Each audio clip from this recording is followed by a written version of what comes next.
आज हम इस वीडियो के माध्यम से समझेंगे कि बैस्पर सिद्धांत क्या होता है। परंतु बैस्पर सिद्धांत को समझने से पूर्व हमें संकर्ण की जानकारी संक्षेप में होनी चाहिए। जैसे जब किसी यौगिक में संकर्ण sp होता है तो उसकी संरचना या आकृति रेखीय होती है, बंध कोण 180 डिग्री का होता है और उसका उदाहरण जैसे यदि आप देखेंगे BeCl2। यदि आप संरचना के माध्यम से भी जानें, आकृति के माध्यम से भी जानें तो इस प्रकार से आप देखेंगे कि इनके बीच में जो बंध कोण है 180 का है। संकर्ण sp2, इसमें जो आप देखेंगे संरचना होती है समतलीय, त्रिकोणीय और जो बंध कोण होता है वह 120 डिग्री का होता है। इसका सबसे अच्छे उदाहरण हैं BeCl3 और इसको संरचना के माध्यम से आप इस प्रकार से बना सकते हैं और आप देख पा रहे होंगे जो इसका बंध कोण है वह 120 डिग्री का है। ऐसे ही जो अगला संकर्ण है वो है sp3, संरचना होगी चतुष्फलकीय और बंध कोण होता है 109 डिग्री 28 मिनट। इसका जो उदाहरण है CH4, कार्बन 4 हाइड्रोजन से घिरा हुआ है और यहाँ पे कार्बन एवं हाइड्रोजन के बीच में या आप बोल सकते दो बॉन्डों के बीच में जो एंगल है वह 109 डिग्री 28 मिनट।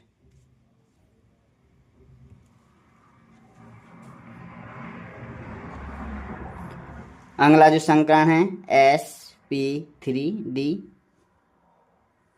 इसकी जो आकृति होगी वह होती है त्रिकोणीय द्विप्रामणीय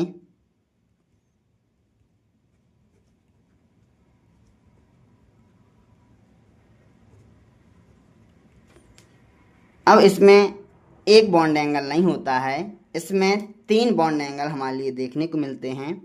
हम इसकी आकृति बनाकर बॉन्ड एंगल देखेंगे। उदाहरण है PCl5, फास्फोरस 3 क्लोरीन के साथ समतल में जुड़ा रहता है। जो समतलीय क्लोरीन होते हैं उनके बीच में जो बंध कोण है वो सभी के बीच में 120 डिग्री का होगा। एक क्लोरीन समतल के ऊपर और एक क्लोरीन समतल के नीचे, अर्थात एबव द प्लेन और बिलो द प्लेन। अब इन एबव द प्लेन और बिलो द प्लेन, समतल के ऊपर समतल के नीचे वाले क्लोरीन का जो बॉन्ड एंगल है वो 180 डिग्री का होगा। और जो एक समतल में क्लोरीन है और जो तल के ऊपर है तल के नीचे है, इनके साथ जो बॉन्ड एंगल है वह होगा 90 डिग्री। तो जब sp3d संकरण होता है तो संरचना त्रिकोणीय द्विप्रामणीय होती है और जो बंध कोण है वह 180, 120 और 90 डिग्री का होता है।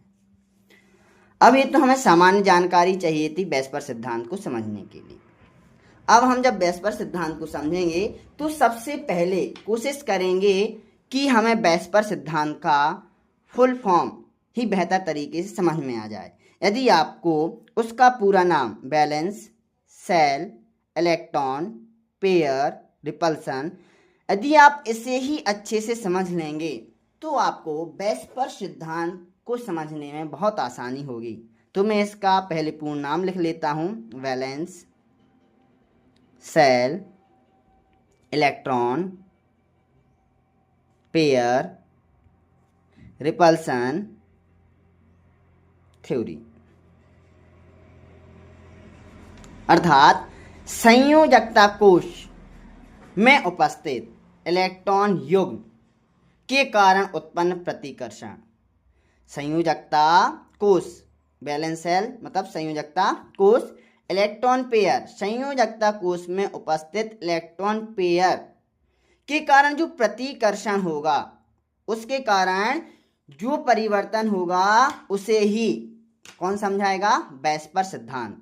जैसे हम एक उदाहरण के माध्यम से समझेंगे कि किस प्रकार से बैस्पर सिद्धांत परिवर्तन को समझाएगा। जैसे हम यहाँ पे एक उदाहरण लेते हैं NH3, संकर निकालना तो हम सभी को आता ही है।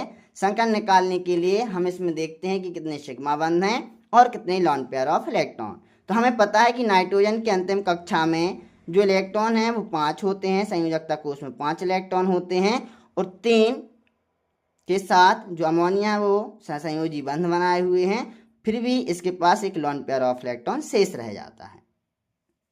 अब यहाँ पे जो संकरण है तो आप देखेंगे 3 सिग्मा बंध और एक लॉन पेयर ऑफ इलेक्ट्रॉन, तो जो संकरण हो गया वो हो गया sp3। और जब किसी यौगिक में संकरण sp3 होता है तो इसकी जो संरचना होनी चाहिए या आकृति होनी चाहिए वो चतुष्फल की होनी चाहिए, और जो बंध कोण है वो 109 डिग्री 28 मिनट का होना चाहिए। परंतु जो नाइट्रोजन है उसकी संयोजकता कोष में एक एकाकी इलेक्ट्रॉन युग्म है। अब इस एकाकी इलेक्ट्रॉन युग्म के होने के कारण यह एकाकी इलेक्ट्रॉन युग्म में बॉन्ड पेयर बंधी इलेक्ट्रॉन को प्रतिकर्षित करेगा, धक्का देगा। तो जो बॉन्ड जो हाइड्रोजन हैं वो क्या आ जाएंगे, पास पास आ जाएंगे, नजदीक आ जाएंगे, जिसके कारण जो इनका बॉन्ड एंगल 109 डिग्री 28 मिनट का होना चाहिए, अब वो 109 डिग्री 28 मिनट का ना होकर 107 का हो जाएगा, 107 डिग्री का हो जाएगा। और इसकी जो संरचना जो आकृति अभी आप देख रहे थे कि जब संकरण sp3 होता है तो आकृति आपकी इसकी हो जाएगी चतुष्फल की, लेकिन अब यहाँ पे लॉन पेयर ऑफ इलेक्ट्रॉन, और चूंकि लॉन पेयर ऑफ इलेक्ट्रॉन को आकृति में गिना नहीं जाता है तो यहाँ पे आप देखेंगे नाइट्रोजन और इसके साथ 3 हाइड्रोजन बॉन्ड 3 सहसंयोजी बंध। अब लॉन पेयर ऑफ इलेक्ट्रॉन क्या कर रहा है, इनको प्रतिकर्षित, लेकिन इस लॉन पेयर ऑफ इलेक्ट्रॉन को आकृति में नहीं गिना जाता है। तो यहाँ पे जो आकृति हो जाएगी आप देखेंगे यहाँ पे हो जाएगी त्रिकोणीय, ये बन गया आपका त्रिकोण, और ये तीनों हाइड्रोजन नाइट्रोजन से जुड़े हुए हैं तो बन जाएगा पिरामिड। तो यहाँ पे जो संरचना हो गई अमोनिया की वह हो गई त्रिकोणीय पिरामिडीय, और जो बंध कोण है वह भी 109 से घटकर कितना हो गया, 107 डिग्री।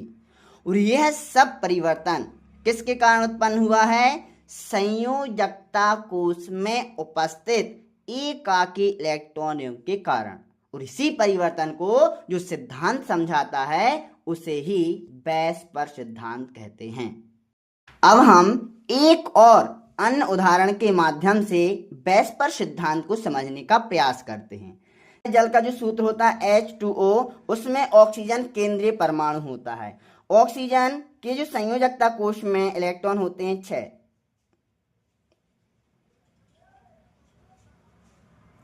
अब इनमें 2 इलेक्ट्रॉन के साथ हाइड्रोजन क्या बना लेगा, बंध बना लेगा, और इसमें क्या रहेंगे 2 लॉन पेयर ऑफ इलेक्ट्रॉन।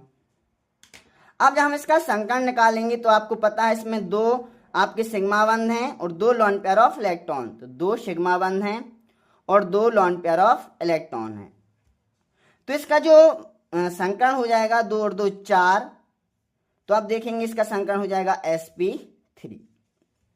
आप संकरण निकालने की शॉर्ट ट्रिक होती है कि आप उसमें क्या गिनेंगे, सिग्मा बंध और लॉन पेयर ऑफ इलेक्ट्रॉन, और टोटल मतलब जो सिग्मा बंध और लॉन पेयर ऑफ इलेक्ट्रॉन का जिस टोटल आया 4, तो आप देखेंगे 1 s और 3 p भाग लेंगे तो संकरण हो जाएगा sp3।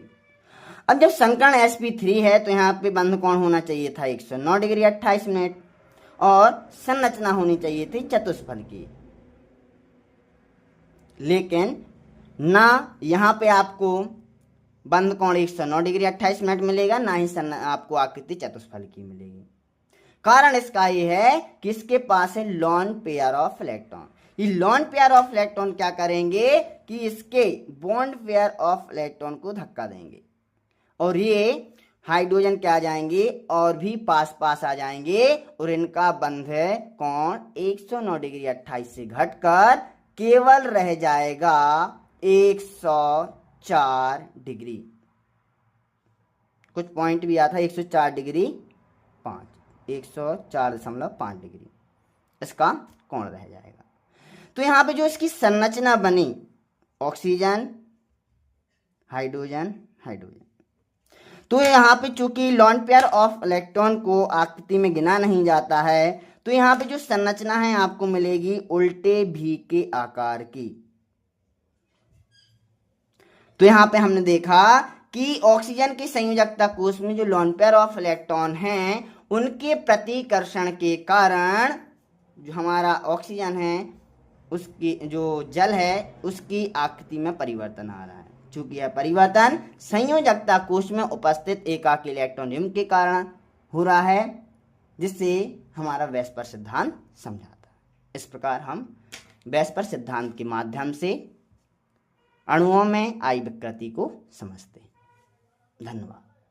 वेस्पर सिद्धांत में सबसे ज़्यादा प्रतिकर्षण होता है वह लॉन पेयर, फिर उससे कम प्रतिकर्षण लॉन पेयर, बॉन्ड पेयर, और सबसे कम प्रतिकर्षण बॉन्ड पेयर इलेक्ट्रॉनों के मध्य होता है।